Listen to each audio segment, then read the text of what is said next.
Hey folks, welcome back to Canada's Boxing Channel.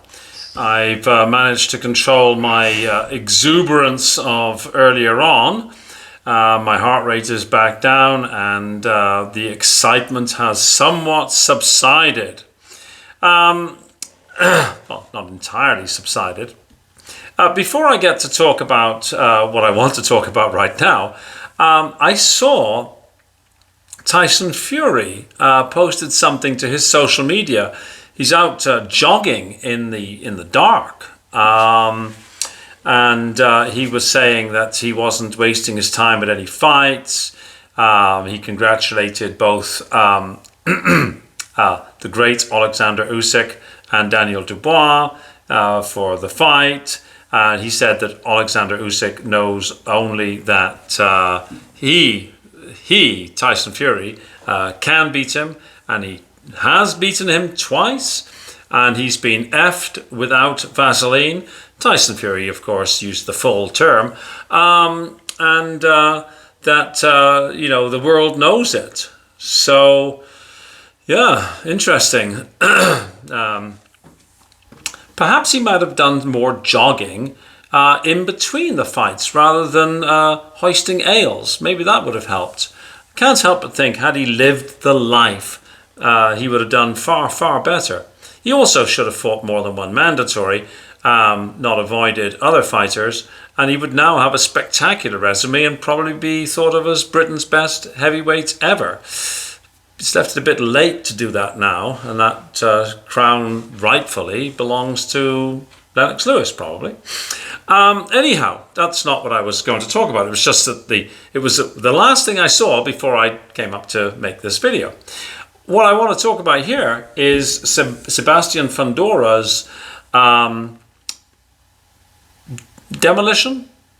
Maybe not demolition, certainly taking apart of Tim Tszyu.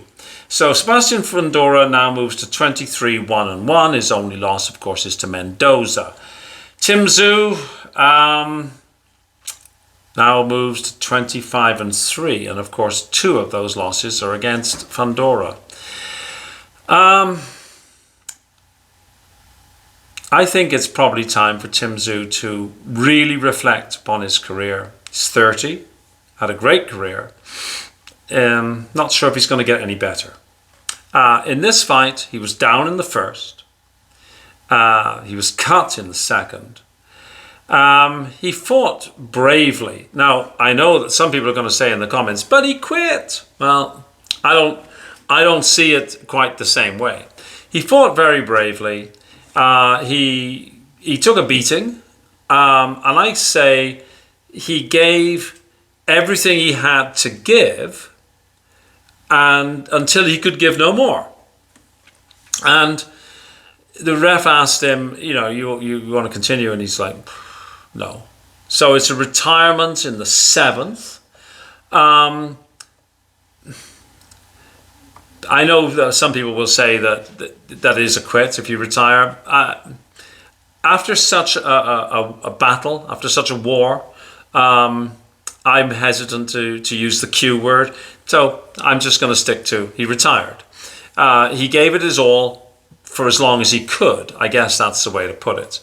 Fundora he's one of those, I can't believe that he can only weigh 154 pounds. Like, he makes the 154 limit. But it's almost like abnormal. He's kind of like Hamza Shiraz. Like, how did Hamza Shiraz ever get down to 160? In fact, I think Hamza's been down to 154.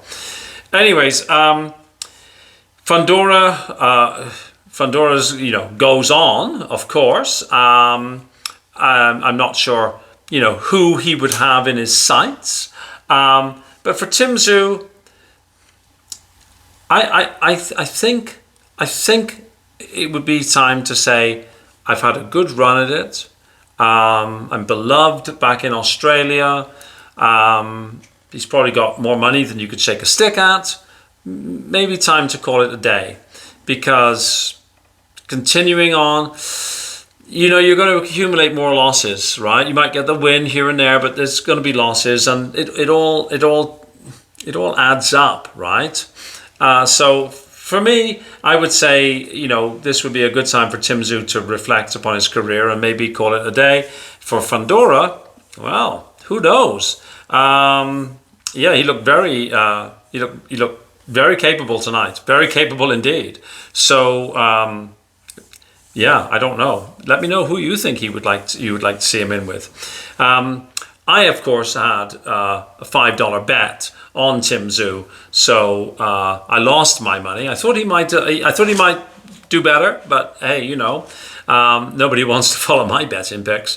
And besides, nothing could make me unhappy today because I've seen the complete beating of Team Dubois. It's unfortunate that Daniel had to receive the beating. For me, it was mostly. I was mostly pleased to see his team take the loss. Anyways, that's enough from me for the moment. Please like, please share, please subscribe, and I look forward to talking to you on the next video. Cheers. Bye-bye.